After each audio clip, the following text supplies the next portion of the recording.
Okay, well, now we're recording, and it begins in 3, 2, 1. Blackrock Mountain, a Hearthstone adventure!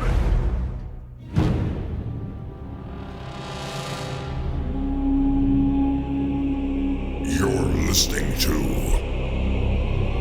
The Instance.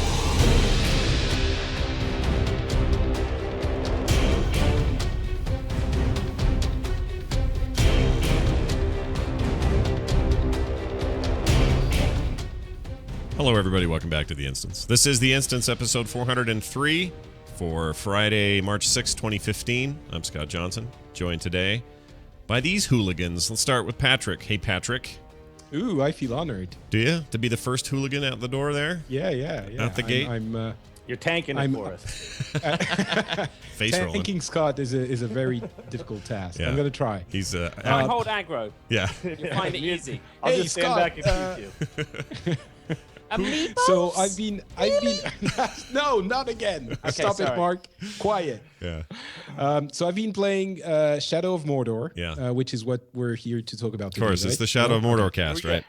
Yeah. Liberal. No, but that game is awesome. I rediscovered it last week and it's fantastic. Yeah. Second, big announcement. I finally reached 635 and I am in the Blackrock Mountain thing. Yeah. And I did the first raid and the tag team catch thing is fantastic. You know, the I love Blackrock the fight. Mountain thing with the tag team catch thing, and you're pretty technical. You're like cut me the, today. cut the jingo, man. Come on. Tell me what you mean with your etcho American words. Yeah. Come on. Are you LFRing that business, or what are you doing? Yes, Yeah. I am. Okay. It's LFR. You know, I'm too casual for those organized raids, Yeah. quote unquote. That's okay. Not that organized raids net you anything, because I didn't get Jack yesterday. It was all gold and nothing else. My gosh. Well, same for me. But I mean, Have we it's not fun. switched yet? It's for LFR. Honestly, it's getting a lot more fun than High Mall. Oh, It's, yeah. There's pretty the trash sucks, though.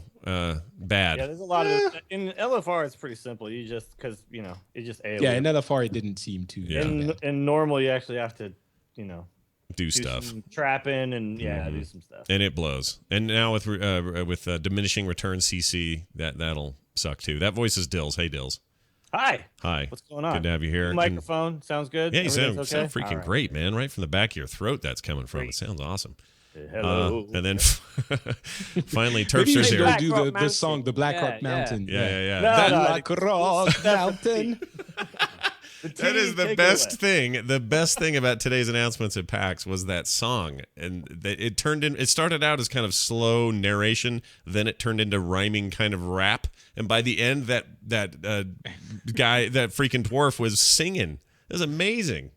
It's like Play operatic. it again. All right, one more time, just for fun. Blackrock Mountain, a Hearthstone adventure! That's great. Just say the title of the whole thing. It's very good, but it sounds too piratey for my liking. Yeah, it's really I think as far as I like my Blackrock Mountains to be, I want them to be, misty mountains, a la, The Hobbit and all of that. Yeah. Less so It should than sound like a kind of like an Irish drinking song or something, not really like a piratey drinking song. They're close though. They're Yeah. very close. I would say good job to the team. Yeah. Okay, I appreciate what you've done. However, I think there is still some way to go. All right, you think there's work to be done still? All right. I don't fine. want to be that guy, but yes. All right. Yes. No, it is an amazing song. Do you know what my favorite bit of it is? Play the bit. Play the bit. All right, I'll play it again. Blackrock Mountain, a Hearthstone adventure! What is it? At the end? Adventure. It's good. It's good.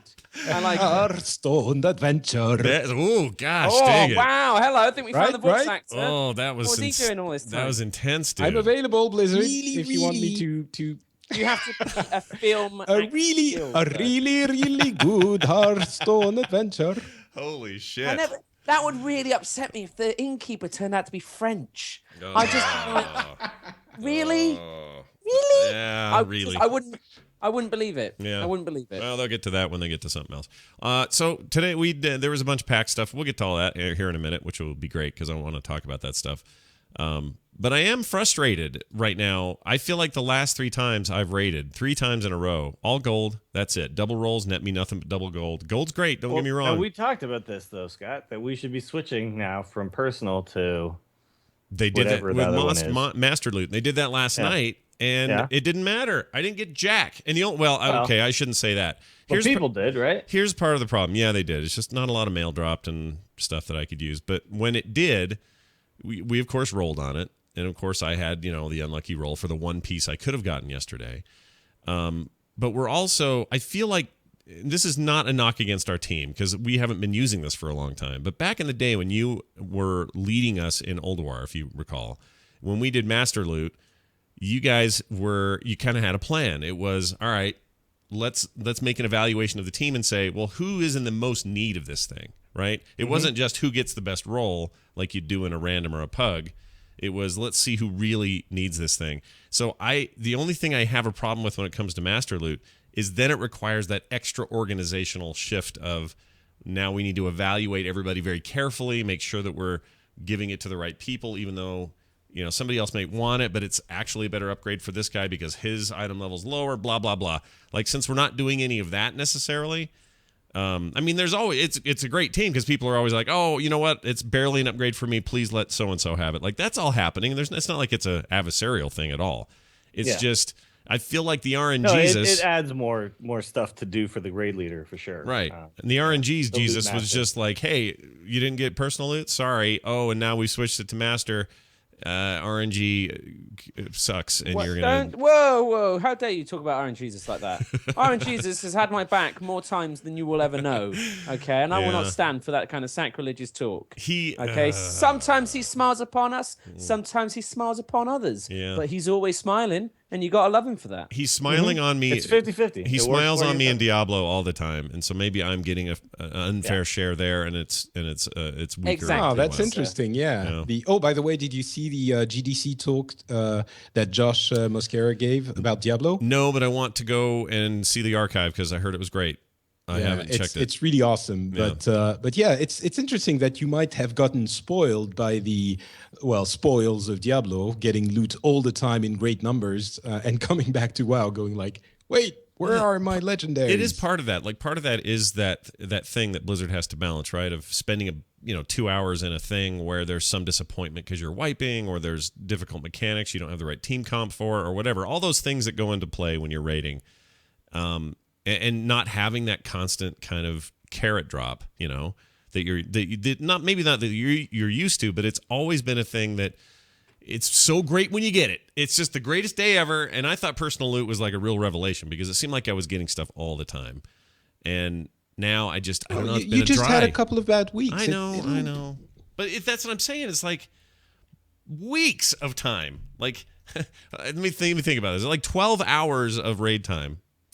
Unfruitful raid time for me. Other than, hanging out, having fun. Hey, everybody, what's going on? But didn't it happen, in previous expansions as well? I'm not sure why this time it's different. It's the same thing. I felt like things were, and this was one of the complaints about Cataclysm, but I felt like I got gear real fast in Cataclysm. Like, I felt like as we were doing Dragon Soul there at the end, it was just drop after drop, and nobody was ever left wanting. And I don't know what that means. Maybe it was too easy. Maybe they've tuned it. I don't know. But of all the expansions, I felt like that was the easiest to gear in. Honestly, I think it's just variance. I think, sometimes it'll feel like you're getting a lot of drops in a short amount of time because that's just how RNG works. And sometimes it'll feel like you're never getting anything, and it'll be frustrating. But eventually, you'll have a streak. You'll go on a win streak. You'll get like 2 pieces of gear off of 2 straight bosses or something like that. Do you know how hard I was concentrating on that Brackensport bow, like thinking I could somehow will it to appear to make it happen? See, that's the other get angry at you being crazy. Like, you being crazy is There's your the own other problem. thing. You need to not think about the gear at all and just think about your rotation and having fun doing the boss. And then if it happens, it happens. Yeah, it's true. No, it's all good. I need one of those nights where the bounties come flowing, and then I'm back. Well, I'm fine. There is some good add-ons for raid leaders who want to do this type of loot distribution that you're talking about. Yeah, I think one's called like Master Looter or Loot Master or something like that. But Patrick, what's it called? Are you still master loot looter? Yeah, sure. Master loot looter, right. So it's something there where it'll tell you like with each piece who can use it and what piece they currently have equipped in that slot, and it's like all in one interface. It's really easy to see. So if our raid leader is listening, I don't think he listens. Looty loot McLooter loots. Yeah, version 3. Download that add-on if we're gonna do that method. It's pretty good, and it allows you to do it very quickly. While the rest of the group like runs off to clear the next bit of trash, they can just be distributing the loot to the proper people, and nobody needs to even talk about it or care or whatever. Yeah, and none of this. My personal frustration has zero to do with the team. The team's fine. Everyone's great. Everyone's doing all that they can, and it's all good. But if I just none get of them unlucky. Listening, would you say anyone particular? Hakito's kind of a butthole, and let's see who else. I was to guess. If you were just to say, guess who the butthole is? Hakito he'd be up there. He'd be right now, Scott, up there. I need to talk to you about something else though. What's that? You seem to be in a complaining mood lately. I am. I'm a pisser. In the last What's couple going of days. on here? You turned into a crotchety old man? No, because so you're part of what you're referring to is there's some Hearthstone talk going on Twitter a little bit ago, where and I've thought this for a while.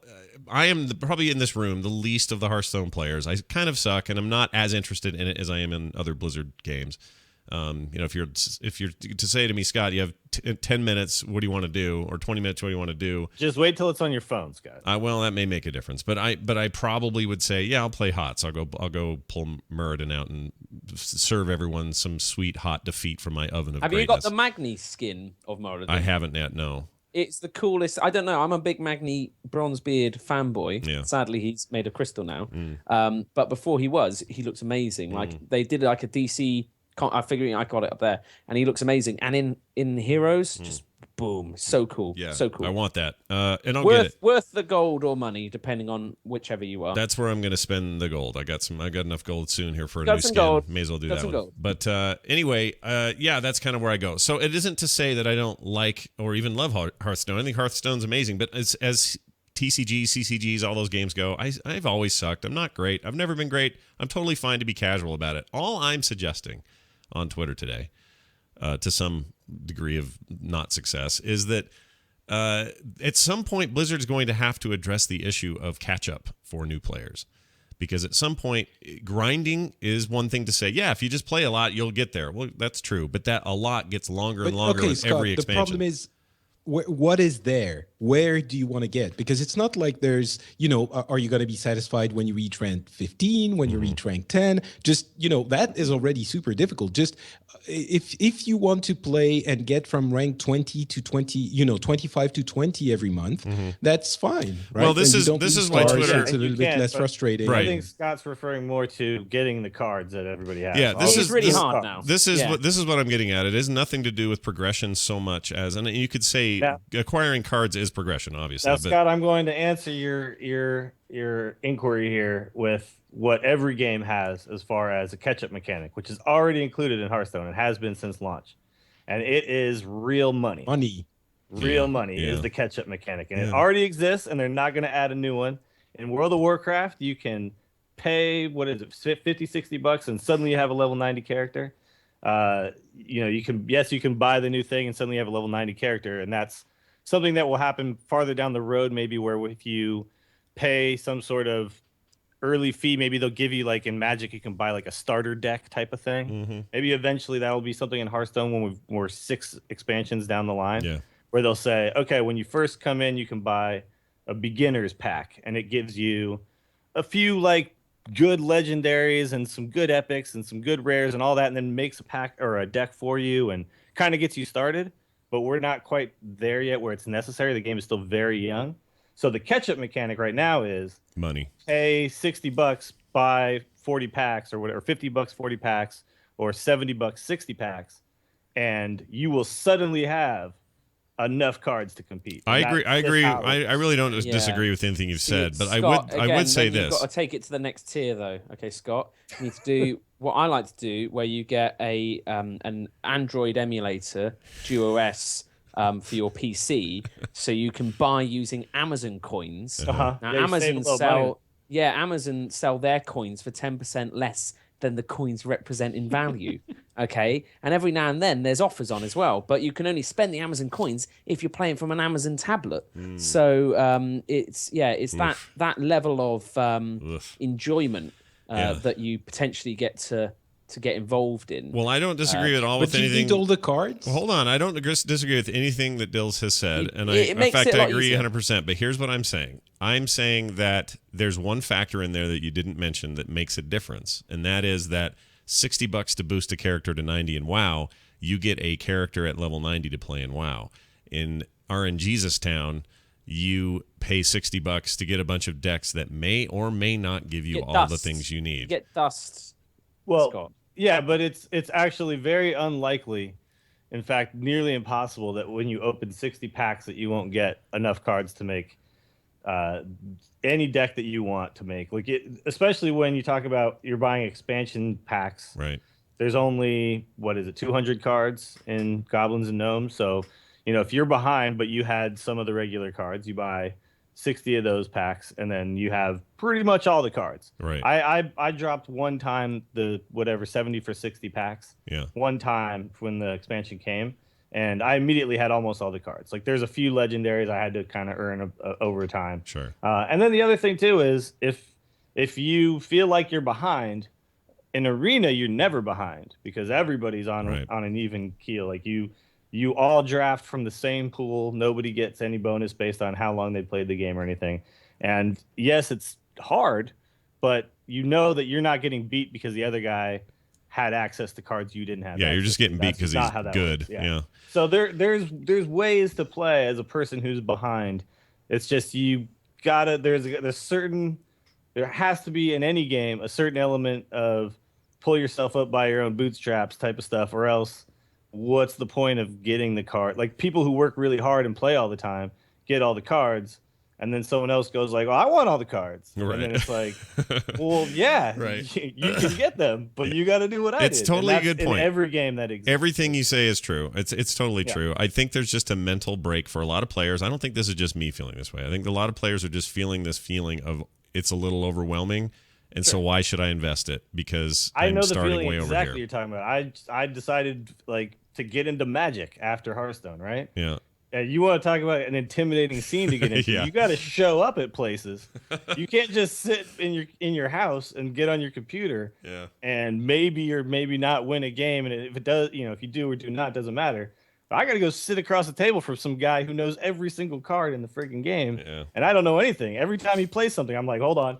Got to turn it around. Got to read what it says. And it takes a long time because there's a full paragraph of stuff on I that cannot even imagine what that's like. and And But do you that's how enjoy I've the gotta game, get Scott? into it. you have the interruption in Magic, which does my Yeah. head in. Yeah, It's like yeah. I play a It's- card. it's- But hang on a second. I play this card. It's like, well, no, let me play my card first. Come Everything on. you do, you have to actually say. If you're actually playing it correctly, you have to say like, "Okay," after almost everything they do. Like, I'll allow it. I'll allow that. I'll allow I that. acknowledge. Yeah, I acknowledge your that you play. played that, and I will do nothing in return. Go on to the next step of your turn. No, but it's, do you it's like the game, incredibly Scott? hard to get I into. like the game when I've won a decent number of games and lost a few. I hate the game when I lose 8 in a row. Have you tried playing, 'Cause I doing just suck. just your quests for the day or for the 2 or 3 days? You wait until the middle of the week, do the quests, get enough gold to go do an arena run or two and get better that way. Yeah, and the problem That is doesn't sometimes work. the quests are like, win 3 times as a warrior. Okay, Yeah, no, 8 I times agree with later, you. I Yeah, haven't it's won not- once. It's I like, don't like the quest that they currently have because it forces you to play a class maybe you don't like to play or play with cards like a class that you don't have the cards to compete with. I'm not a big fan of their current quest system. I would much prefer that it's always win 3 times or play 10 games or something like that. Something that doesn't force you to out of the play style that you want to play. yeah. I would say But- again that you're probably better off though just doing it in casual. Don't do it in ranked. Yeah, Just jump yeah. in casual with any of those quest things and complete your quest that way. But Yeah, you're not that's necessarily true. not playing against meta decks and good players in casual. There's plenty of people like I play weird decks in casual and I'm still playing Mech Mage every single time. But, honestly, it may honestly just boil down, and I'm willing to admit this. It may just be that I suck at these games and don't have the willpower or whatever it takes to not suck at them, and that's possible, Well, and that's it's- okay. I'm all right with that. But it's not even willpower. It's what it. If you do want to be good at a game or good enough, because if you're always at the low ranks, like I have an EU account that has never gone above rank 20, right? And I also think I've never lost a game on that account because all I do is I go from whatever it is, rank 22, I think I drop down to, or rank 23, and then I just play back up to 20 on it, get the card back, and then I move on. But there is a totally different level of skill down there at those ranks. So you should be theoretically playing against players who are also kind of in the struggle of not knowing everything, not having all the cards, that kind of thing. You should be kind of on a fairly even keel if you wait a few days in the month. If you play right away, people get knocked down, so they may be higher ranked players. Oh, good point. I think that's just wait until maybe like the 10th or something. Play a little Hearthstone. Try to maybe just look up free to play Warlock deck or free to play whatever deck, and you should be able to build a deck that's somewhat similar. It's a funny primal thing because I hear you guys pre-show today talking in the language of the metagame and all that, and I go, oh, I want to be a cool kid. There's part of that is that for me. Like my desire to play it is I want to be up on what's up. And then I'll play and go, 9th loss, F you, Hearthstone. I'm going to play hot. It's funny. It's the same for me for Heroes. I want to love it, but I play and I'm like, but I don't quite get it. And I get hammered. And don't solo queue. Don't solo queue in that game unless you. No. Well, you can and still have a good time, but I agree. I mean, you're right. You're right that it can be intimidating. I've found a really good groove in there right now, and I'm really having fun, even in randoms where I'm solo. But but yeah, what you're describing is probably a similar thing, and it's how I felt when I tried to play. It's just how League it of is with Legends. any game that you're not constantly playing and keeping up with and doing all the things. If you try to jump into a game where people do that, because this game, Hearthstone, is a complex enough game that people do that. And it's the same with Diablo. Like sometimes I'll play Diablo with people. I'm like, how come you can just blow up the entire room? What the hell is that? I don't have that ability. I'm whirlwinding my ass off and I'm not killing anything. Right. And it's like, oh, well, because I'm on Torment 8 and I have this crazy set where it makes me able to kill anything and everything whenever I push this button. Right. And, it's like, no, that's on my gear, that extra ability. And it's like, oh, okay. Well, I don't have that. Yeah. So, no, you're right. And I've done this where I ran with Garrett the other day, and he was feeling pretty confident. I'm like, all right, let's go try Torment, whatever it was. And he just got eaten alive. Well, it's just because he wasn't geared. And why is he not geared? Because I have this other stuff because I played more. Like, I get it. I get the pattern. I understand. It's like, it's games, video games, 101.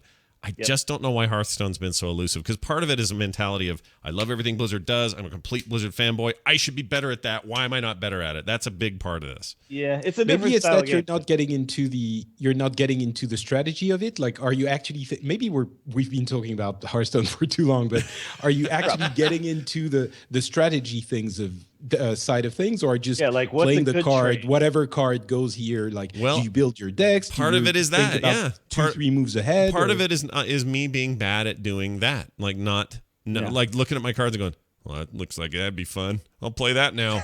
I do remember, Scott, when we played a few times, you did coin out your hero power as a hunter. Oh yeah, it was terrible. That's the kind of stuff you do. 2 damage. 2 damage. I did 2 damage. I'm winning. You definitely have to learn about things like trading up, positive trading, board control, Playing on tempo, curve, things like that. But Sure even that seems a little bit too arcane. I mean, just thinking about the synergies between the cards you have in your hands and stuff like that. If that kind of thing is not interesting to you, Scott, the problem is you're sort of not interested in the core fun aspects of the game, I would say, and maybe that's what the problem is. Yeah, I don't know. It's like anything. My strategy is to go in hard, and do that 2 damage because, damn it, I can do it without any limitations. Well, it's not always the right idea, We have a term for this in Hearthstone, and we call it Dennis. There was a famous player named Criparian who played against a guy named Dennis. Dennis on turn 1 used a spell called Holy Smite as a priest and hit him in the face for 2 damage. And essentially, this is the worst play you could possibly make, because that 2 damage means absolutely nothing at that point.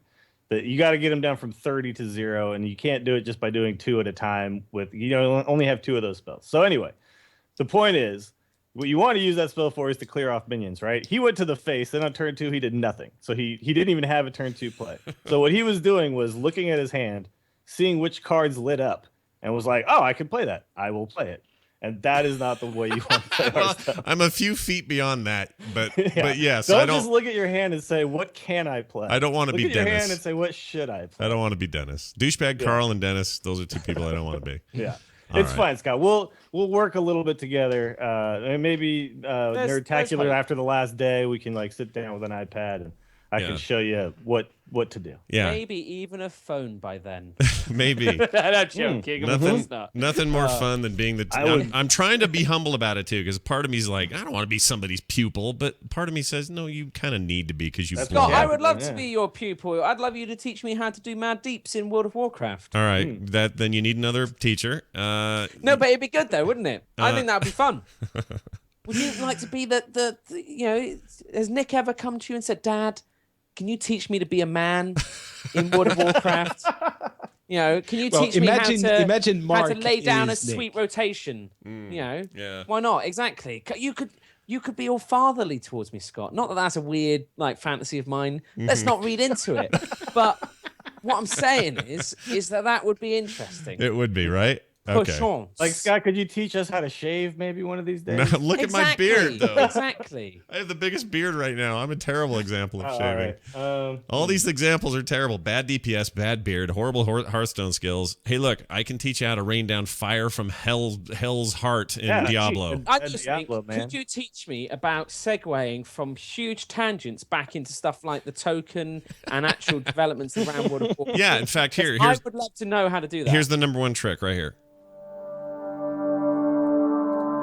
Big news of the week. Blizzard is introducing the WoW token. All right, so here's the deal. This is their official announcement. Coming soon to Azeroth near you. That's weird. The WoW token, a new in-game item that allows players to simply and securely exchange gold and game time between each other. Players will be able to purchase a WoW token through the in-game shop for real money and then sell it on the auction house for gold at the current market price. When a player buys a WoW token from the auction house for gold, the token becomes soulbound, and the player can then redeem it for 30 days of game time. Here's what we know for sure. Tokens are coming in patch 6.1.2. It's on the PTR now if you want to test it. I guess that means buy it. You can buy the token without logging into your character. Make money as well. This is the best thing on the PTR. That appears to be the plan. And if in a weird way, this is like the Diablo auction house coming back in a very small but weird way. A little bit. No, because the auction house in Diablo affected your character's ability to do stuff. No, you're totally right. You're totally right. And this is stripped of that. But it's still, it's still a bit born of the same. It's a fantastic thing that hopefully I want to see what it does to the illegal gold market and all of the hacking and account compromising. The idea is it kills it because that's what you'd hope. I don't know what's happened in America in the states where they've legalized marijuana. Have there been less, evil, less drug dealers on the corner and stuff? Actually, yes, huge tax revenue for the states who have done it. By the way. Exactly. But less crime overall and all sorts of things. It seems like a win-win, and everyone's like baked off their head. It's amazing. Now, here's the other thing that's happened too with the marijuana legalization. Less teenagers are doing it because suddenly it's not a bad thing to do anymore. Yeah, you don't rebel. It's what my mum and dad do. Yeah. You just go down to the store and give me the heroin. Come on, give me some Class A's up here. Give me some Class A's. I was talking to Brian Ibbett, who lives in Colorado, and that's where it's one of the states been legalized. And really? I said to him, was Ibbett one of the reasons why? Well, he says, so he's never done pot in his life. And I said, well, now that it's legal and you can get it in brownies and all kinds of ways, you don't even have to smoke it. Like, what do you think? And he's like, I still don't care. So that's kind of how it's gone, and that's kind of how I predicted it would go. Like, why would? I think so. Let's I'm not going to buy a WoW token. Let's put this into the token exactly. Yeah. So I'm sitting on 100k gold at the moment. What I don't know is how much those tokens are going to be, and even then, for me, it's taken me probably like 6 months to accumulate 100k gold. Yeah, so do I value a month at 20k, or I feel even like then? If you're the person who's going to try to now turn WoW into a free-to-play game, be prepared for a lot of grinding in your future. I don't think that, like, to me, what it seems like is this is how it'll end up being used by a lot of players is once I build up a significant amount of gold to the point where I think this is more gold than I really need, I'll just buy 30 days of game time. Like, I think that's how, in general, the general population is going to kind of use this. There will be players, though, probably on the younger side, who maybe don't have as much money or their parents don't want to pay for World of Warcraft, who are going to go, this is how I get to play or World they'll of have a Warcraft. lot of time. Yeah, They're going to Well, they grind need to a lot get of the money time. and Yeah, whatever. exactly.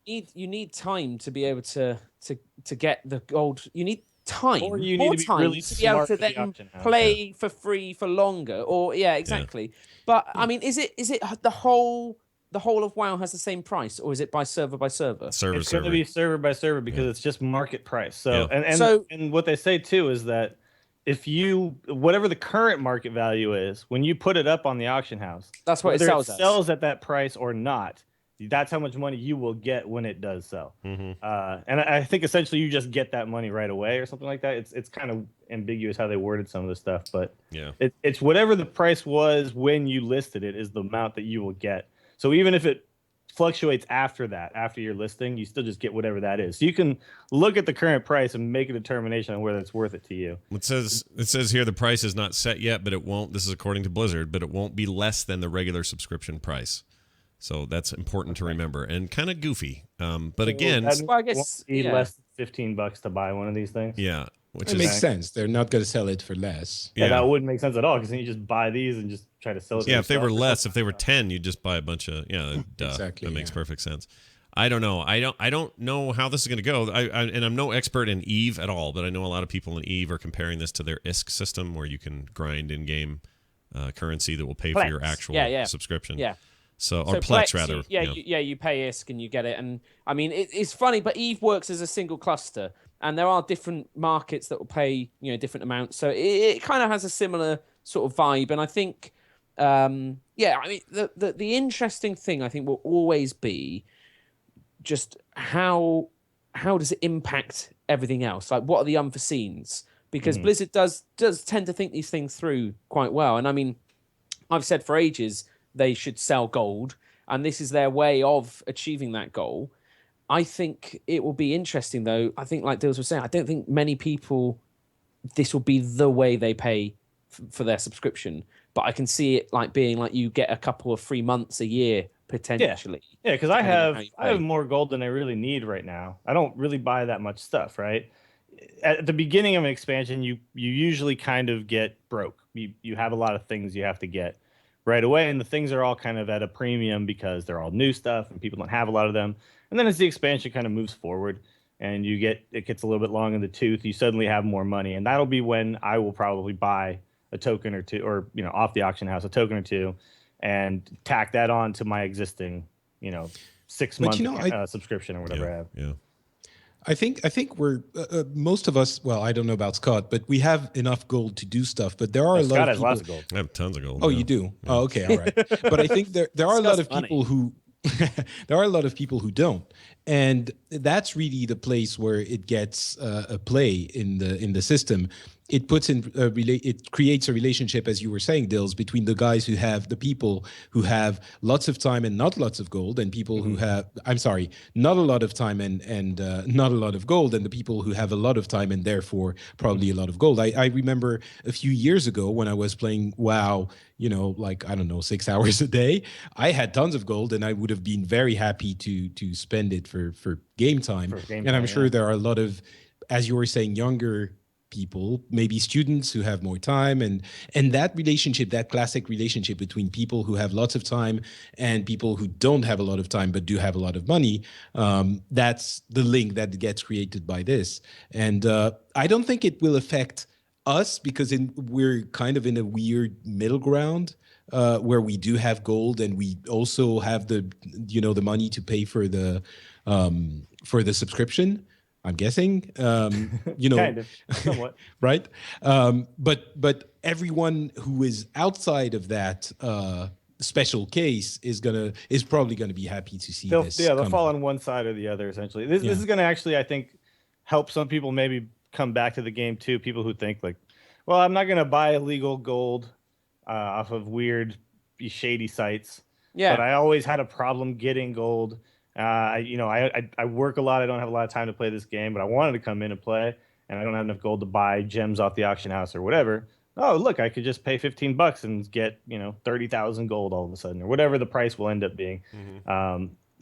those people will feel a little bit more comfortable being able to play now that it's sanctioned by Blizzard to gain gold this way. It seems like a smart move in that regard. I think it's a win-win. Sure. They probably win with it either way. A lot of people had a knee-jerk reaction when it first got announced that this was some kind of new pay-to-win strategy, and they didn't really read about it. And it isn't any of that. It doesn't really affect the game in that way. It's just... You could make arguments that it is because it does allow someone to suddenly be able to purchase essentially gear off the auction house, which is BOE gear. But the thing is that gear is always kind of entry-level gear. You never see the best gear in the game drop as BOE stuff. So to me, it is what you were complaining about earlier, Scott, which is a kind of a catch-up mechanic, right? Buying that kind of stuff. And like I got those gloves in a raid that were BOE, and I sold them for 10,000 gold. So somebody caught up with their 10,000 gold, and that will be something that you can essentially purchase with real money once this is a thing. Sure. So there's a small argument there, but I wouldn't call it pay to win though. Like there's no, but it's not quite there. Yeah, it's more like it's not literally buying gear with money off of a Blizzard store, like the best gear in the game. Pay to sort of get stuff. The thing is, for me though, is like having loads of gold in game means like a Traveler's Tundra Mammoth, the Grand Expedition Yak. It's those big gold sinks. And obviously Blizzard sells mounts, and mounts are about what, $20? I don't know what they are. Are they more than that? 25, I think. Is 25, yeah. So, like, I don't know how much I'd value their gold equivalent. Like, if they were in the game, and you consider like a Yak has like vendors and stuff like that on it, and it's like 100k gold. The Mammoth is, what was it, like 50k gold, and has vendors and stuff on it. It was 40 because you had to get. Or no, it was 16 actually, because you had to get exalted. You had to get exalted. That gave you a deal, yeah. So even with all these things, I don't know quite really, money-wise, how much I value the mounts, but I've never really gone down the path of buying the mounts. And so it'd be interesting. I don't know if it has any knock-on effect in terms of how people perceive the value of these other things when you now give $1 to gold amount that's kind of official. Well, it was already possible, kind of, with the cub. I can't remember which cub you could buy with real money and put it up on the auction house. See, it's not like that had an effect, on. It didn't seem like it had an effect on the economy or the fact that people would buy. Maybe it was a less desirable item, but we didn't really see people buying 3, 4, 5, 10 cubs and then buying gear with that money, because the gear is also kind of perishable. It's good for as long as this tier of content is the max tier of content you have. But 2-3 months from now, or for the next expansion, it's going to go away because something better is going to come. The mounts, it's not quite the same thing. The mounts are there and they're going to stay there forever, unless they're flying mounts and you can't fly in, Draenor. But that's another conversation. We haven't had that one at all. And so the mounts I can see people buying, but the argument that it's going to be pay to win because you're going to pay $40 for a pair of gloves that is going to be outdated in 3 months, I don't see that happening too much. Yeah, I don't know. No, but people will make that argument. That's whether it's actually correct or not. Because again, like I said, it's more pay to catch up. This is not going to be the best stuff in the game ever. Yeah, and it's also pay to catch up at a cost that people with lack of time or lack of funds or whatever side they're on, they're maybe not ready to make that sacrifice anyway. Like it's still that pay to catch up and all that is still kind of limited to a very specific demographic of players. The only way to win in World of Warcraft is to play the crap out of the game. That's that's not how it works. That's just how it works. Yeah. Get a mythic team, go all the way. You can go on the auction house and you can buy 3 pieces of crafted gear and a few BOE pieces that drop out of the current dungeon or whatever, and you can have a fairly decent set of gear. But it is not ever going to be what the people who are doing mythic raiding have, and so that is what winning is. Yeah. That you can't pay to do that. Patrick, get out of LFR, man. Into Mythic. What are you doing? What's the holdup? You slacker casual. See, this is. Yeah, I know. I'm a dirty casual. I can't. I mean, 5 years ago, me would look at today me and like spit on the ground and be disgusted. Yeah. And you still pay for this game? Oh man, what you're getting from this. That's right. All right, so that's all going on. And by the way, it does say at the very end, Blizzard will set the initial price and then let supply and demand take over. We kind of explained that, but that was official. Yeah. Someone in chat actually asked real quick if if you could buy the token and then just turn it in yourself for 30 days. And what I'd say to that person is that makes 0 sense to ever do, because like they said, it's going to cost as much as a month would just cost anyway. Yeah. So you're not saving yourself anything by doing that if that's what you do. So the answer is yes, you can. You should never do it. I think you can, but why would you? Yeah, don't ever do that. That's a bad idea. That's like going, what's that like? That's like going to the store, buying a blender, and then selling the blender immediately back to Walmart for more than you paid for it. Like, why would you do that? Or the exact same price. Sorry, like, for whether less. it's the same price or not, like essentially what you did is you just walked around a little bit. Yeah. And you don't need to do that. It's like that thing you do. You know what I just did the other day in Diablo? I accidentally sold something I didn't mean to on my seasonal build that I'm doing right now. Sold it back to a vendor and went, oh, crap, I needed that. And I had to go buy that thing. Or no, what I did is, this is what I did. I bought it from the vendor for like 5,000 gold. Which is a seasonal, you don't have a ton of gold yet. So I buy that thing, and I'm like, sweet. I'm like, oh, wait, no, wrong stat. I didn't want this. So I had to sell it back to the vendor for like 400 gold. It's like doing that. Don't do that. Yeah. Learn from my bad experience in Diablo, and don't do that. I'm sure that there will be ways to do this, though, where someone will find a site that sells gold cheaper than what Blizzard is essentially selling gold at with the coins. And then the tokens, and what they'll do is they'll buy a bunch of gold, and then they'll go to the auction house and they'll buy a token, which will get, this is like Terpster's little Amazon scam, and you actually end up paying maybe like $9 for 30 days rather than 12 or 15 or whatever. The TAS, the Terpster Amazon scam. I love it. I think the gold farmer sites are going to do that for you, though. They're going to sell you 1 month of of subscription for the amount of cash that it would cost them to go and pay for a token or something. As much as this the equivalent of gold. As much as this deters the gold farming community, it also creates new opportunities for them, lower prices, chances to get you in other ways. So it's kind of doesn't matter what Blizzard does; they kind of are screwed because they'll adapt and figure it out.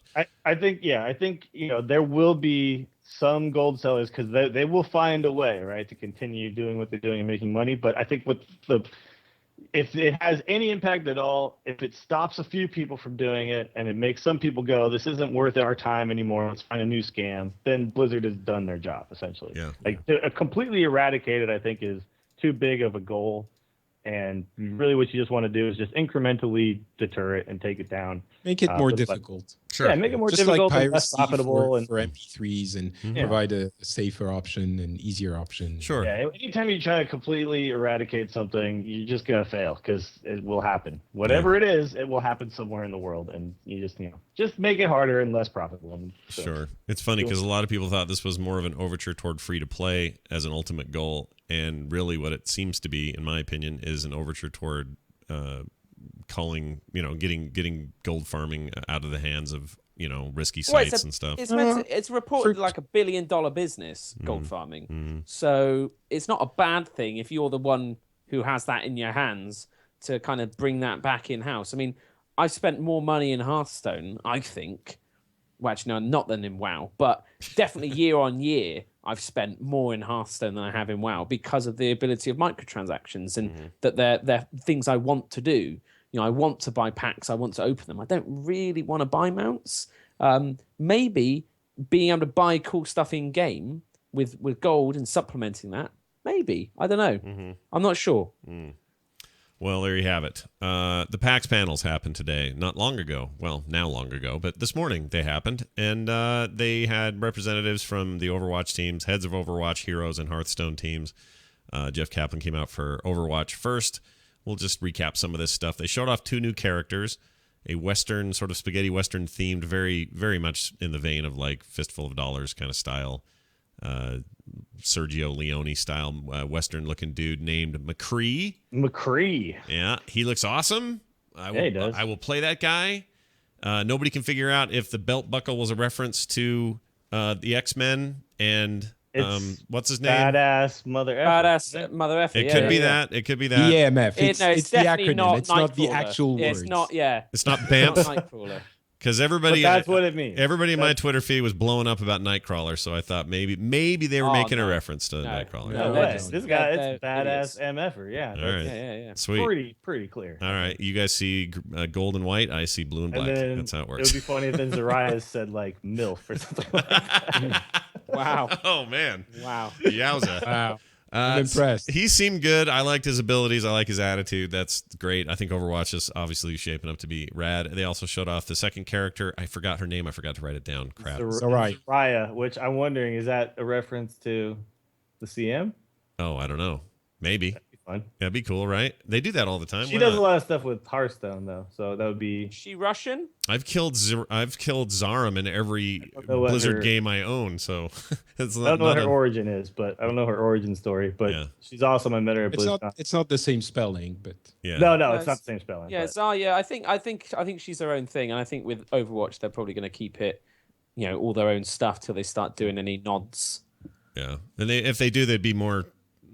I don't know if there'll be characters directly or not that they would do that with. So yeah, I tend to agree. But it looks really good. She looked great. She's this Russian melee character, so it looks like her weapon's primarily a melee weapon with a bit of an extension on it. But she really. Well, they called her melee, dude. They said no. She's got a particle cannon, so she has a big old cannon that shoots out a laser beam. Yeah, but it's pretty short range though.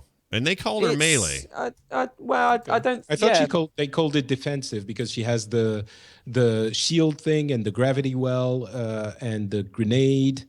Maybe it is melee. I didn't. Let me read here. She's a tank. We know that. Yeah. I don't know about melee. Yes. Like some range, maybe, but maybe they said tank, and I'm It's probably close range, if at all range. But yeah, they've got a pretty awesome animation of her on the official site right now, and she's just a complete badass. She scares me. I don't want to meet her in an alleyway. I'll probably die. She reminds me of the what's the character from Kick-Ass 2? Mother Russia. Oh, I never saw it too. Oh yeah. Yeah, she's got that kind of thing going on. Let's see, here it is. Her full name is Alexandra Zaranova. She's one of the world's strongest women, a celebrated athlete who sacrificed personal glory to protect her family, friends, and country in a time of war. Well, that's her. Sounds legit. Yeah, she seems great. It was interesting, Patrick, you brought this up earlier. This provided an opportunity for Kaplan to kind of bring up the whole diversity question in games. They don't all have to be small, perfect model looking ladies, that they can be these different body types, archetypes, gender roles, nationalities. I thought that was kind of interesting for them to bring that up. I mean, they've said many times, mostly in text, that it's important to them to find balance in that way. But to have him bring that up at PAX, I thought was kind of cool, Yeah, it was. I mean, they most notably Moheim said it at BlizzCon last year, and they could have just introduced the character just like that and not have actively pointed it out. But it was cool. Kaplan actually said, we think diversity is important, but not even just in gender, which is, an important aspect, of course, but also in body types and stuff like that. And it's not like he spent 15 minutes discussing the ins and outs and everything. He just mentioned it, and I thought it was cool that he pointed it out. And also, really, when you get away from all of the controversies, you just look at the character, and it's just cool. Who cares if it's a female or male or a heavier character, whatever. It's just she's cool, she's badass, and that's what we want in our video game characters. So it was cool that they pointed it out, and they then let the design and the coolness of the game do the talking. So yeah, look at that gun. I think though that going forward, if you want to sell a female character as having heroic abilities and being really good at fighting and things like that, look at like female UFC fighters and say that's what like a badass woman looks like, not necessarily like a runway model who then also has somehow the ability to do. And I think that's what people kind of have a problem with. They have their fair share of those, obviously. These are realistic interpretations of female heroes, and I don't know. So this is a cool kind of step in that right direction. Yeah, I like it, and she just looks cool. And I'm not even. The thing that impressed me most about Overwatch at BlizzCon was how playable melee / tanky characters were. Whereas melee and first-person shooters in the past have been tricky. They're just either not fun or they don't feel right, or if it's not a projectile, then what am I doing here? And they kind of have at least what I played, the 25 minutes or so I had with the game, that felt like they really thought that out, and it felt real good to me, real strong. It's a it's a first person MOBA. It's so kind of it so works when you look at it in that way. Think about Strife. Have any of you guys played that game? Smite, you mean? Yeah, Smite. Sorry. Yeah, Smite's awesome. Smite has a similar type of feel where you can play these kind of melee characters and live long enough to actually impact a fight. Yeah, it's third person, but it's not overhead. It's like behind the character, kind of WoW style, and it's very actiony and awesome. Yeah, that game's actually quite good. So if Overwatch ends up being that, taking the best from that, and then the best that my best days from Unreal Tournament or whatever comparative game you want to make. That's exciting to me, but this new map did not excite me because I hate that game type. I don't like the push the cart through the level game type. It drives me crazy. So in Team Fortress 2, it's my least favorite thing to do. Payload? Yeah, it's payload. It's the same idea. So they were saying that capture the flag is really hard for them to do because of all the different movement abilities that exist within Overwatch. So you've got Tracer and Hanzo who can just basically zip around and up and down stuff that others can't do anywhere near as easy, and it's not balanced around like mobility games like that. And so payload at the moment is something they can do really well, and I don't know, for example, how that will kind of continue to be in the new sort of as that extends, I guess. Yeah. Somebody on Twitter had said, "I really like this presentation, but this presenter's just terrible," and I'm like, dude. It's Jeff Kaplan. He is one of the smartest, best game designers in the industry. I don't want a pretty face or a perfect PR dude in a suit telling me about the games they're making. I want the guys like me telling me how they're making them. We totally hear that, and we've had that idea ourselves, but at the moment, it's not something that we can talk about at this time. We're not showing that here. Yeah, we're not talking about that just yet. Yeah, I don't understand why people still say this about tech presentations, by the way. I don't either. Because they say, watch any of the GDC stuff. You're like, that's the guy who built this. That's not a hired hand who comes out and he's, out of a box game show host type of guy who's going to know everything and not be awkward. Yeah, These are want people this. who don't normally do this. Yeah, you want that. You want that raw on the front lines guy who gets it and knows it and lives it. Knows what he's talking about, man. He's not just given like a bunch of note cards. And if you've ever seen where they hire a host who clearly doesn't know anything about gaming or tech stuff or whatever, that's more cringeworthy than this could ever be. Yeah, when you have these guys do it. Totally agree. Are you guys excited about Overwatch? Yeah.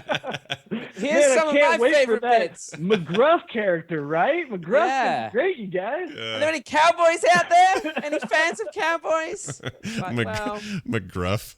That's awesome. Yeah, they always get the names wrong. Look, if they put the crime dog in Overwatch, I'd play him. I'm just saying. They should actually. That'd be a good character. He's a dog who fights crime. Fall beta, so watch for that. They didn't give dates, but somewhere in there. We'll rip through this hero stuff real quick. They showed their top tier heroes as well. Let's see who was top. I forgot already. I thought I wrote it down. Oh yeah, Brightwing. That's right. And then Chen was lowest, which made me a little sad. Oh, Chen's got that keg roll, which is just hilarious. Yeah. Yeah, it's so good. You can knock people back into. You can like herd them. It's beautiful. He's great. I don't know why he's doing so bad, but maybe that's I don't know. That data is interesting whenever they bring that stuff up because it'll kind of tell you where nerfs are coming and where buffs are coming and stuff to watch for. They showed off why we fight, but what is worth fighting for? Family. And it's pretty much always beer. Yeah. That seems to be beer and that little girl. That's it. Him and Lily, and that's it. Oh, Lily! And then it's just like, can we get? It's a panda. It's fine. You can say that. It's because she brings him beer. That's why he wants to protect her because it's all about the beer. They showed Tomb of the Spider Queen, which is not the Hell Heaven Diablo map I thought we were going to see from BlizzCon. I was really hoping for that, but the Spider Queen map looks great. Sylvanas was shown as a character. Again, not quite the butcher from Diablo 3 that I was hoping for. But I love Sylvanas. Yeah, exactly. That's gonna be fun. Yeah, she's and again, awesome. what I love about the WoW ones is it's just really nice to see them kind of super high res and then like super playful. So like when you see like Thrall, he has Doomhammer. He's wearing his proper original armor. It's just really cool to see him like that. Agreed. And the same thing for like Tarandri. I can't even say her name.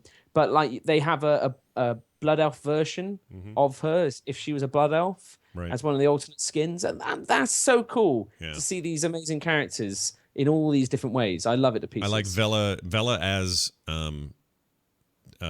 what's his name? Witch Hunter? Van Helsing? Yeah, or? no, the freaking jeez, what's wrong with my brain? Anyway, just when they take a character and they do something totally weird with it, I think that's great with the skins. But I also like it when they just make him completely badass and cross the streams, like a Nubarak in his freaking space armor. Is just so cool to look at. The art direction on that game is just nailing it for me in just about every way. And again, this is a guy who doesn't like MOBAs normally, but I'm really getting into that game. I'm really enjoying it. Let's see. All the time. They got this player muting feature that's coming to kind of eliminate toxicity between teams and teammates, which is good. Clan system, and of course, Heroes of the Dorm, which is a competition esports thing that will end in one team's ability to pay for their entire college career because they won the tournament. And Jeff Kanata put it pretty well today. Said, I'm paraphrasing, but something to the effect of kids who are in college and not studying at all because they're playing too much HOTS will now have all of that paid for by playing too much HOTS, which is kind of ironic. But it's a cool. I think it's going to be on ESPN too, right? Yeah. They're gonna. Yeah, that's a kind of a big deal, and I think that's. Yeah. You know, if you ask what's Blizzard's chance of competing with LoL or Dota, or at least for the hearts and minds of gamers, one way to do that is a big showy thing like this. So I think it's great, and it's you know what? It's actually kind of a cool cause. Like, college is really expensive, and education's important, and you know. But how much do you reckon they wanted to do it? / they were like, dude, Dorm sounds like Storm. Like, I don't know how much of it. I'd like to believe that they did it because they wanted to, and they just thought, good job, guys. Hey guys, what rhymes with Storm? This is Storm? going to be on, by the way, too. It could have been Heroes of Porn. Past the Ocho. Yeah, this is going to be only in certain Latin countries, ESPN, Ultima, or something. I don't know. It's going to be some stuff you never heard of. But yeah, probably. It's cool though. It's cool. The ESPN's a big deal. You know, ESPN's not small. I think didn't Dota do ESPN last year? I think. Yeah. So that's. They're starting to realize that when they look at the numbers and the Dota was higher than the NBA finals or something like that. Yeah. As far as most people watching it, they're starting to realize that there's something here. Well, they could have gone. It could have been Heroes of the Corn. Could have been Heroes of the Porn. Yeah, it could have been exactly. You could have had either porn stars who want to get into professional gaming, and it's their one chance to break into an industry that otherwise is very kind of disrespectful of theirs. It could have been corn farmers in the American Midwest. Yep. They're in the Dust Bowl, and they've always they're like, I kind of want to break out of the daily grind and monotony of farming corn. So far, we've best been represented by Matthew McConaughey in Interstellar, and they want to shift that along, and Blizzard's going to give them a load of money to do that. I think they should have done Heroes of the Perm and just had the greatest permed players of all time. Just doesn't rhyme enough. Here's a better idea. It's close enough, Scott, no, you do. I want to see permed players. Listen, okay? Heroes of the Shorn. Let's go opposite. Heroes of the Shorn, and there'll be people with no hair who have been shaved. Yeah, completely shaven people, testicles and everything. Yeah. Well, they're much more aerodynamic, so they can click those buttons much faster. Heroes of the lukewarm, and it's people who all sitting in lukewarm water. Exactly, but who can stay there the longest whilst playing Heroes. Yeah. Heroes of the correctly completed tax form, and it's people at the IRS. So they want to champion it as well because it saves them a lot of hassle having to send back tax return forms, being like, this is filled out all wrong. Yeah. And so Blizzard again, if you fill it out correctly. There's so many, and then somehow Dorm won. Yeah, Dorm won out because they thought, education, we better do that. Heroes of the Porn, probably not going to Heroes of the Struggle to Perform could be about men with premature ejaculation. Oh. And again, Blizzard's going to give them a lot of money. Yeah, right? Brilliant. Yeah, I like that. Patrick, you have any to add? Any I reckon rhyming, I'm in for a chance, Scott. I'm going to go pro. No, I think out of all of those, Heroes of the Form is actually the one that I would like see happening. Form? Take just random tax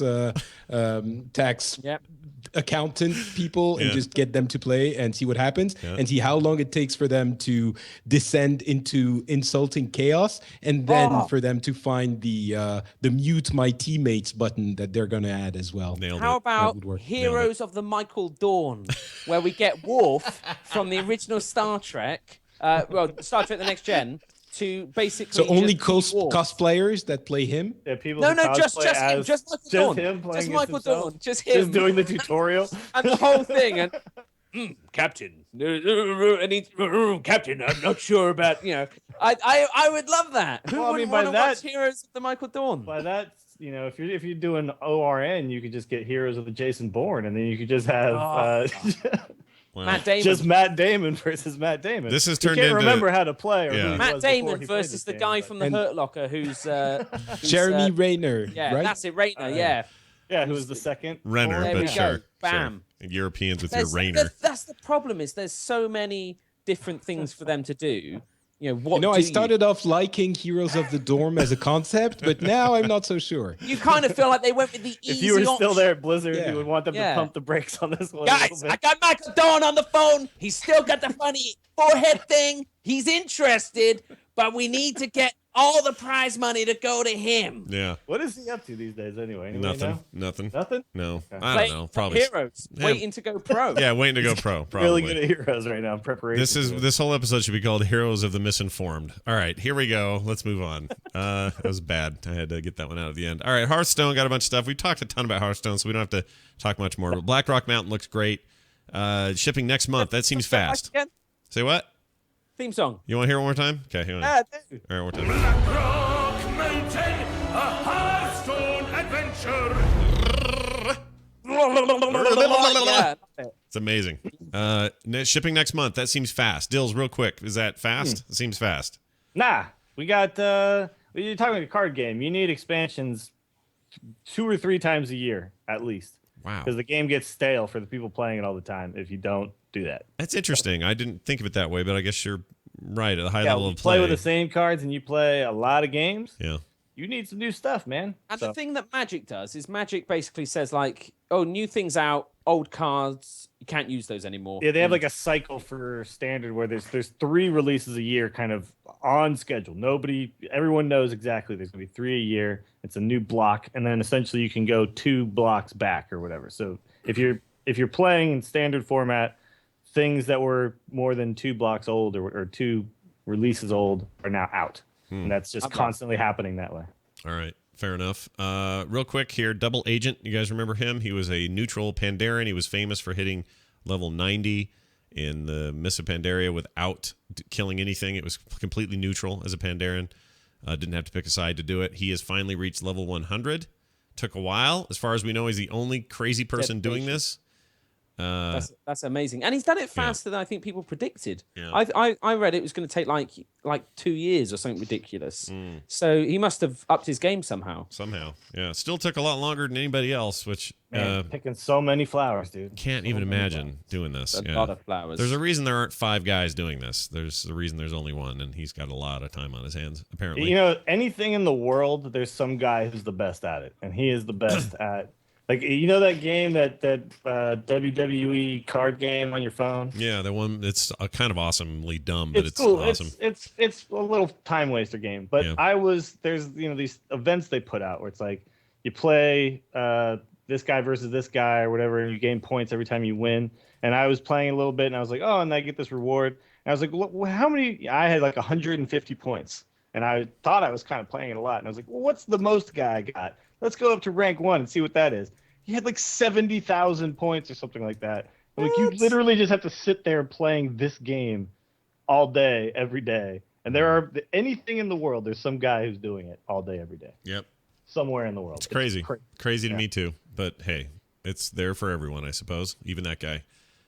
Finally, that new Epic Questline, that new Epic Questline cinematic is pretty awesome. I don't want to spoil this too much. How much do we want to talk about it? Because it's awesome.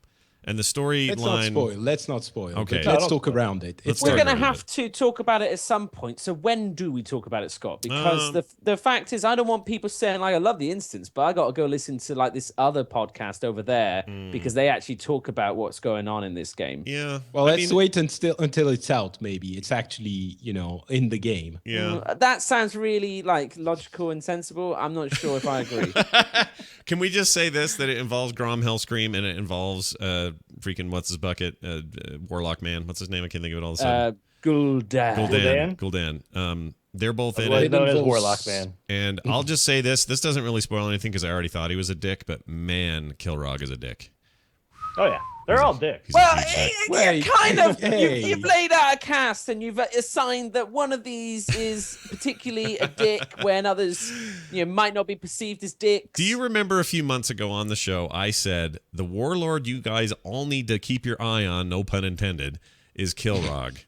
Kilrog is the stinky butt. I think we all know you predicted this cinematic back in 2008 when you said flippy derpy. I'm not claiming that. I just remember thinking when I saw all the the cool animatic stuff they did pre-expansion, I remember thinking, Kilrog, dude. You're the one. You're the trouble.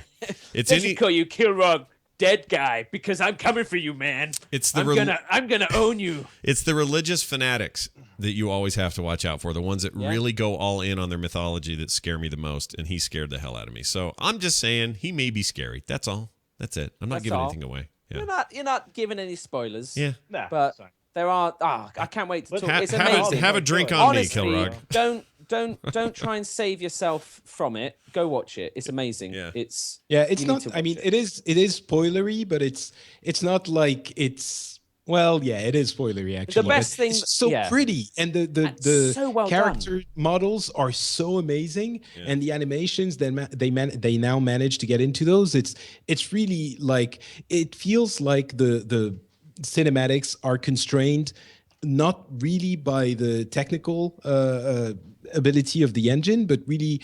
They have the artistic design fully realized in those cinematics. It looks super pretty. Yes, they've just done. They have gone so far with that stuff. I absolutely love it when they put out an in-game cinematic. I used to kind of dread it because it was so off from their CGI work that you were just it was hard to avoid knowing. Well, again, they were doing it with models that were never designed for that. Yeah, and they're now stiff, they are. And now they are. Now it's amazing. So the articulation's crazy. It went from like crappy machinima to stuff that I'd watch it. I'd watch a half-hour show based on this kind of in-game cinematic. I think stuff's beautiful. So, they've come far with that. I think the same department is doing great work with Heroes as well. That's their introductory videos for the Heroes stuff. I love those things. I go back and rewatch those all the time.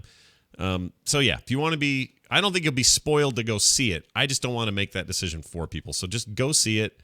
There's nothing to be spoiled about. It's just more story. If you want more story now and then have the fun time in game to watch it again, it's not like any of this isn't predictable. It's just cool and worth seeing. So go check it out. Gul'dan's a dick too, by the way. It's just no spoilers. No spoilers. I'm not going to spoil it for you. No. All right. Let's do this real quick. Hear ye, hear ye. Why, it's the town crier. All right. Town crier means your phone calls and your emails. The phone number, by the way, is 801-471-0462. You can call it, leave a message. We'll play it on the show. Or email us, theinstance@gmail.com. Here's a call about conflicts at Blizzard. Hold on. Where'd it go? Here we go. My name is Macho, Undead Mage on Gorgonash.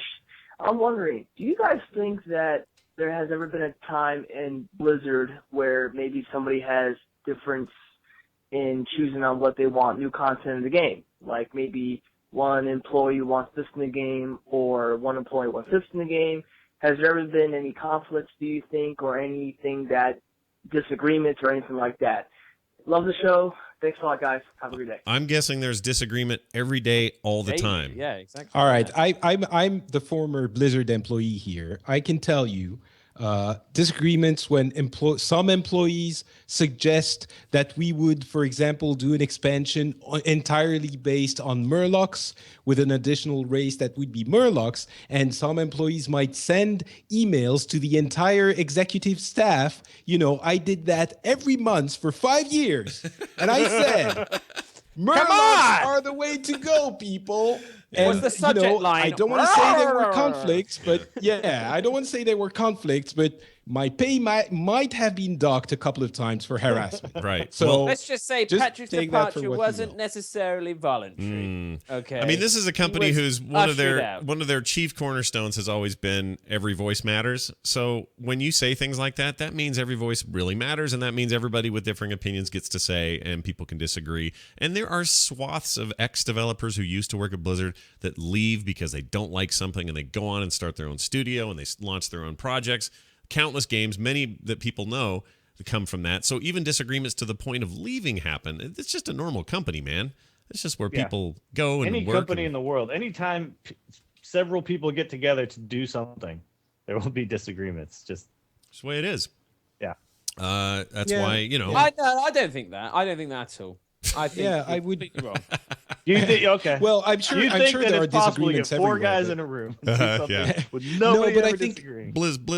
There's honestly, seriously, as an employee of the company, of course there are disagreements for things and strategies and designs and everything all the time. But there is a certain unity in the vision and the design and the ultimate goals and what you want to achieve with the games you do. So there might be some disagreements in the way you're going to implement that, but it feels to me like there is a certain amount of harmony, and you might get a little bit of a sense of this in the talk that Josh Mosquera gave in about Diablo, and we referenced it earlier. Again, go watch it. It seems like I wasn't in the dev teams. It's not like I knew these guys intimately, but it seems like there is a certain, at least people know which direction they want to go in, and they are confident in the choices they make to get there. So I'm not sure it's the same situation in other companies. Right. By the way, that video you're referring to is called Diablo 3's Road to Redemption with Reaper of Souls, GDC 2015 with Joth Mosquera, and you can actually, it's on YouTube, so just go search for it. It's awesome. Good call. Here's one about, Terps are mainly aimed at you. Here you go. Hey guys, it's Radical Bro from Tychondrius, and I've been thinking since I've been listening to the show for a while now, how come we don't have a lore segment? I mean, there's so much lore out there, and wouldn't it be so easy to just talk about some aspect of the World of Warcraft universe? Just want to hear what you guys think. Thanks. Love the show. I feel like we do that all the time. Don't we talk What about... am I? What am I? Am I your slave? Do you want me to go read a book for you, sir, and then tell you what's in the book? Yeah, yes. Yeah, well, maybe. I don't know. The thing is that I enjoy the lore, but I don't know everything about the lore. I'm far from it. And there's people out there who, probably, enjoy it more than they potentially should. And sadly, I'm not one of them. I love it. I really do. But I'm not... an expert or a sexpert. I mean, we discussed the lore, but I don't think we need an entire segment dedicated to it that we then have to do every single week. And so we just kind of talk about what's going on in the game. And and if you like lore a lot, I'm sure there's a podcast that does exactly just lore. It's got to be, right? Lore-wise, we did have a segment today in which you learned that Kilrog is a dick. So there you go.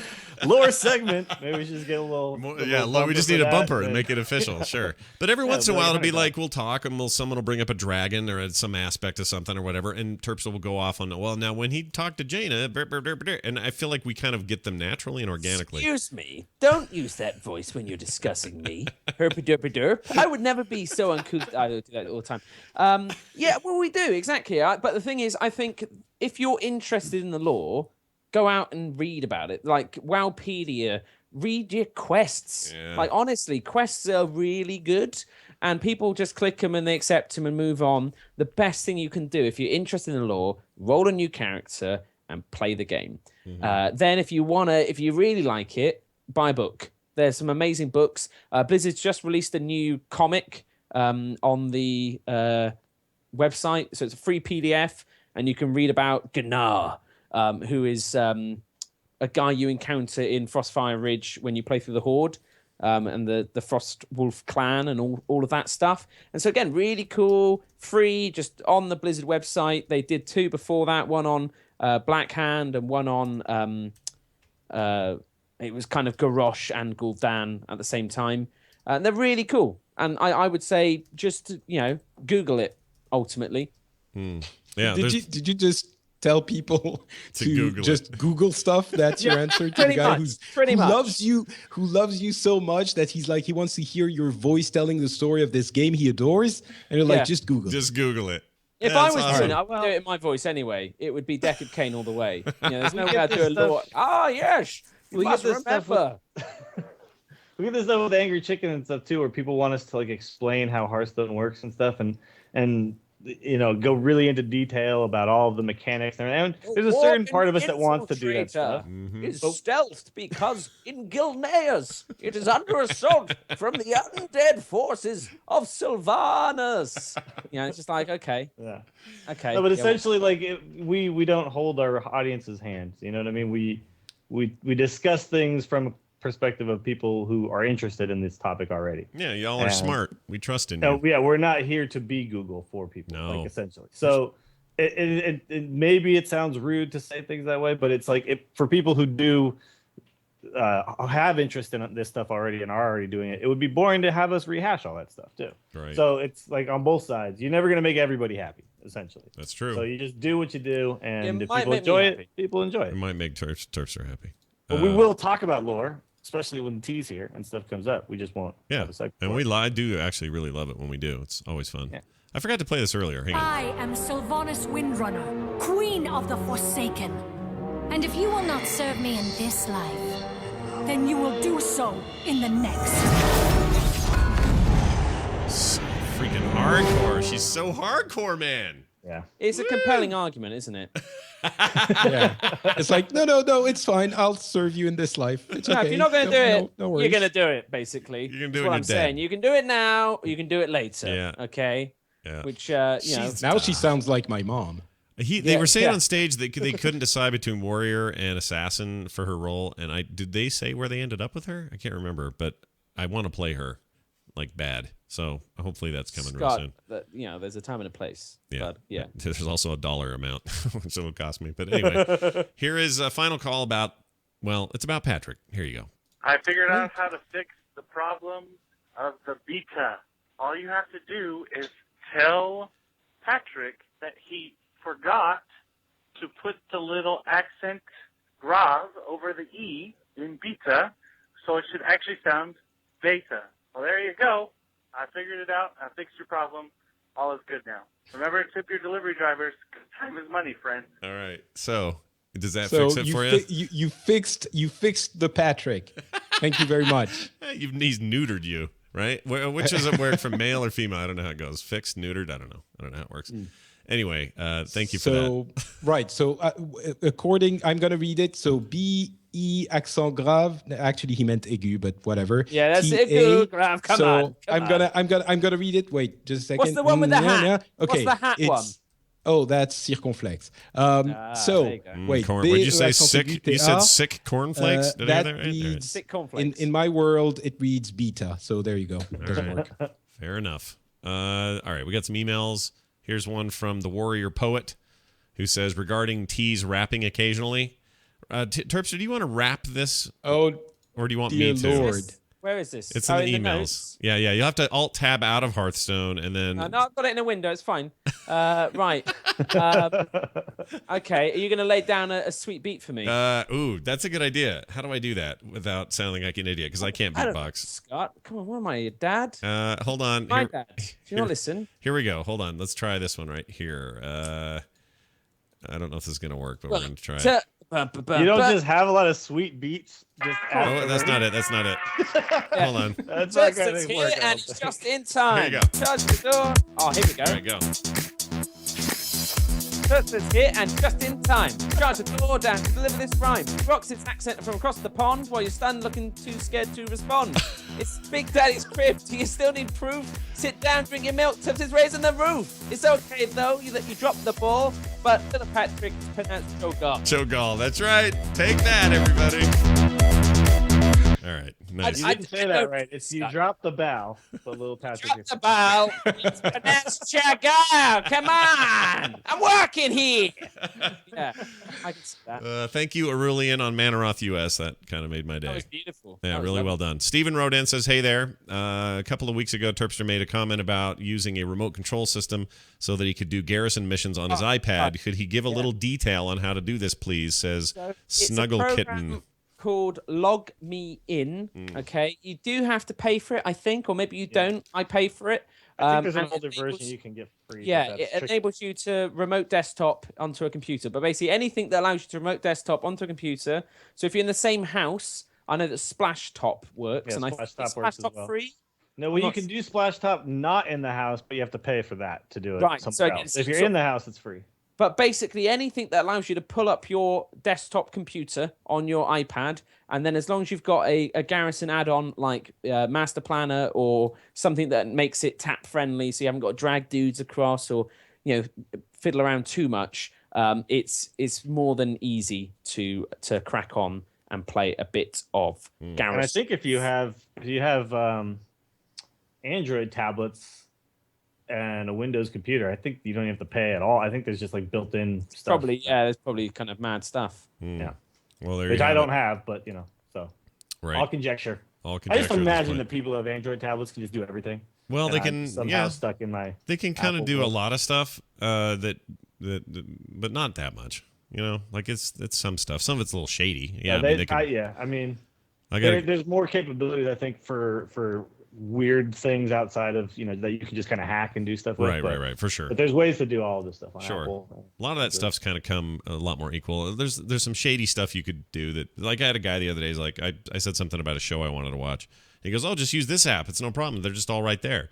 And he just literally didn't know that the app he was using on his Nexus 7 was illegally downloading copyrighted movies, and that's how he was getting it for free. But he didn't even know. He didn't know because it just looked like an app that gave He's like, him no, movies. it's just here. I Yeah. just get it. Yeah, he's like, this It's is right like there. Not stealing them. I'm pressing this Yeah. button here and download. Yeah. How could this be illegal? It's right there, though. He's like, he goes, it's like Netflix, except you don't pay for it. That's all. Yeah. And I'm like, I don't see how that could be illegal.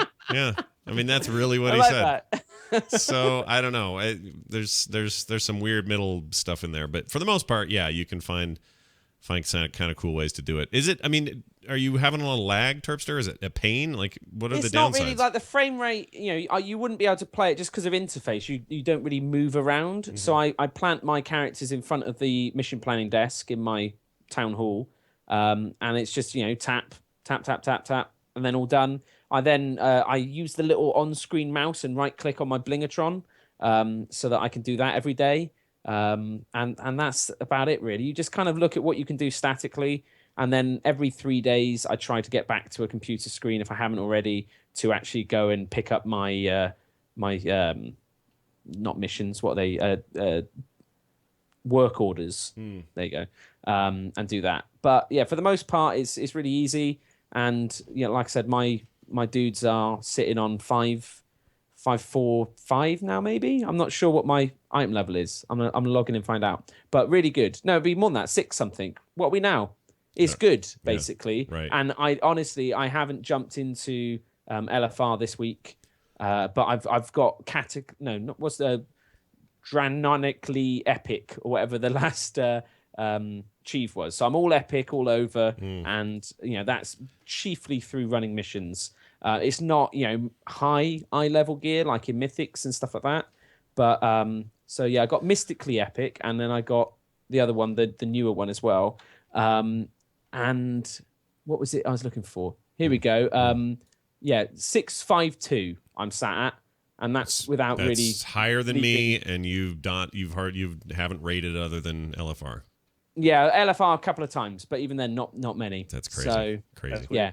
Yeah, I should be go. doing that more, I guess. By the way, chat thinks we don't pay attention to them, which to them I say, I've answered several things from you guys. Yeah, I listen to Nobody asked a question. Everyone's like, oh, why do they not pay attention? Nobody asked a question. They're right that I don't as much because I get bombed and just making sure everything's running and checking volumes and all this stuff too much, so I don't check it as much as I'd like to. But yeah, we look at you guys. We do. We promise. We look at you guys. Settle down, everybody. I see what you got there. I'm looking at that. I'm thinking, hello.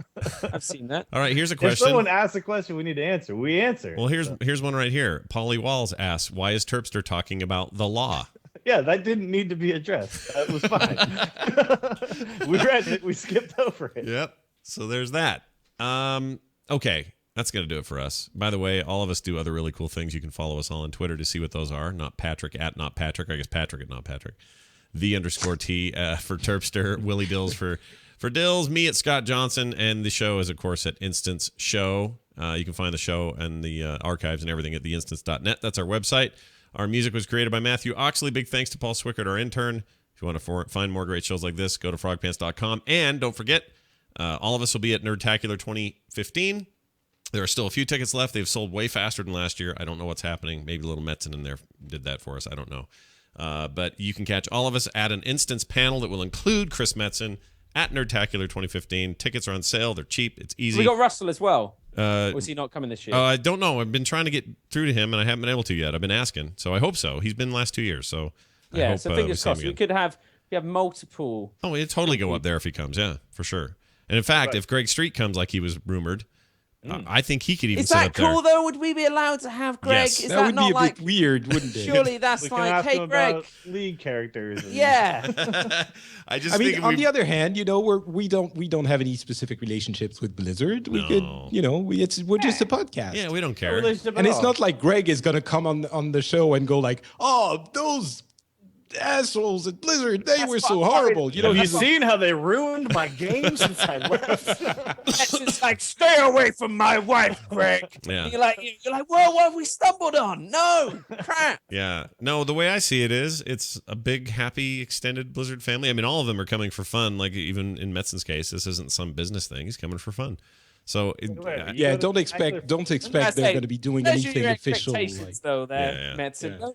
Yeah, they're not making any. There will not be any big Blizzard announcements. None of that stuff. But you will have a guy who's passionate about this stuff who is excited comes to be out at Nerdtacular 15. That'd be amazing. They've been obviously PAX. They've always announced Hearthstone stuff at. Maybe they'll make Nerdtacular the venue where they announce guys, we got an update to the Battle.net launcher. You can now go offline. Yeah.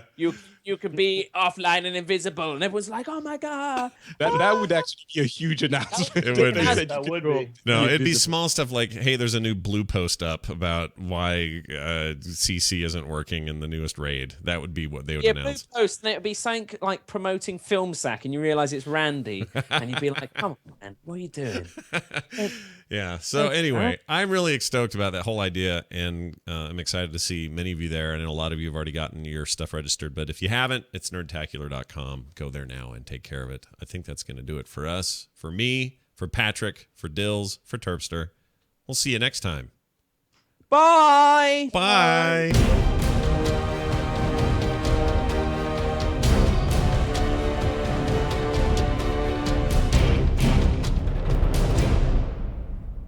I'll play that Hearthstone thing one last time. One last time. Blackrock Mountain, a Hearthstone adventure. Adventure. Doesn't matter.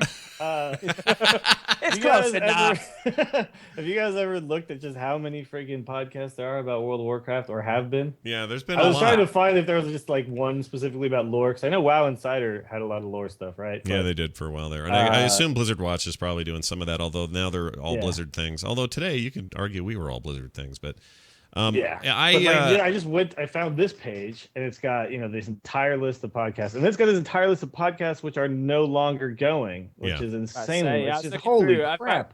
I'm like, I was on that one. I was on that one. I was on that. Less so the ones that are still going, but definitely not like even mine is listed. Of course, How I Wow is on there. My French one is listed. Is How I Wow on there? Probably on there. There is Terps to Time, Terps to Vision. It's listed too. Here's the funny thing is when I started the instance, part of the reason I did is there was like 4, and they all sucked in my opinion at the time. And I thought, well, let's do our own show. Look at it now. I'm looking at the same thing. It's crazy.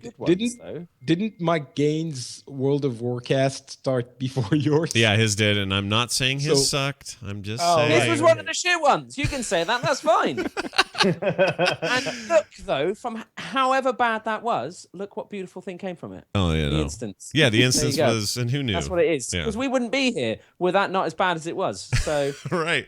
So now our mediocrity can look so much better because of how bad everything else was that came before it, and we continue on. No, it's nice. It's nice to see it grow. Like, it's just insane. But it's also, Dills, you're right. There's so many that came and then faded. It's like, here we are, gone tomorrow. So when I sometimes I'll get tickets and stuff for Podomatic, and it's like a World of Warcraft podcast or a Hearthstone podcast or something. Yeah, so you don't have just like, oh my god, there's so many out here that it's crazy. It's awesome that there's so many people who want to.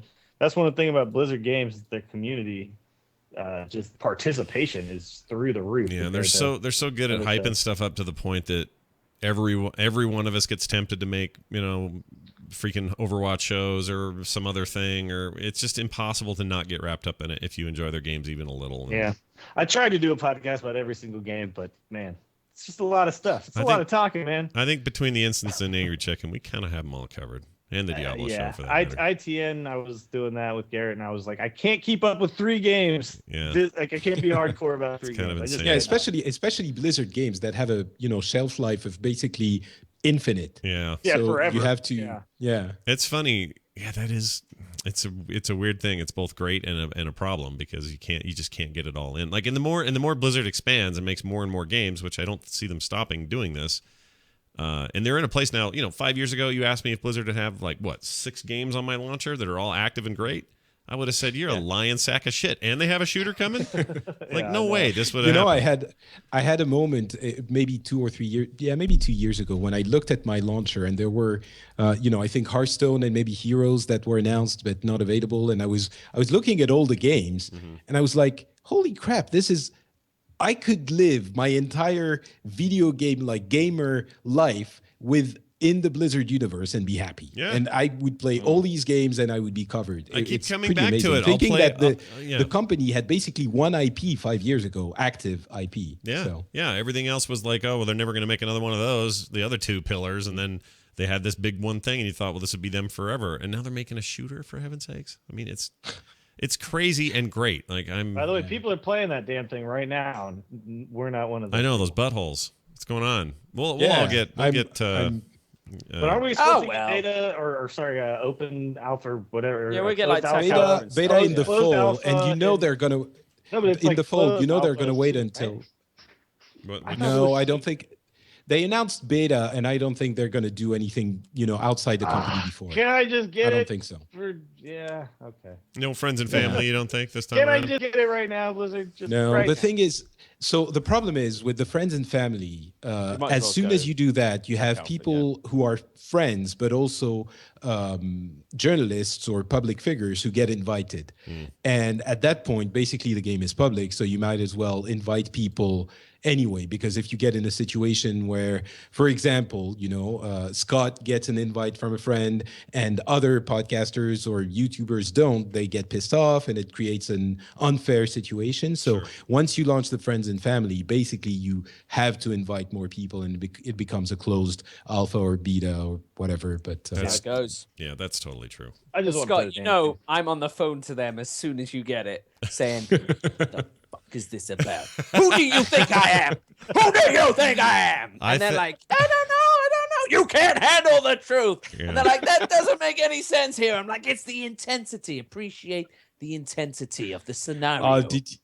Did you see what kills me with these heroes in Overwatch is how awesome they each look like. They all look overpowered. Did you see that High Noon ability? And you have the little tumbleweed going, so cool. Rolling in his back.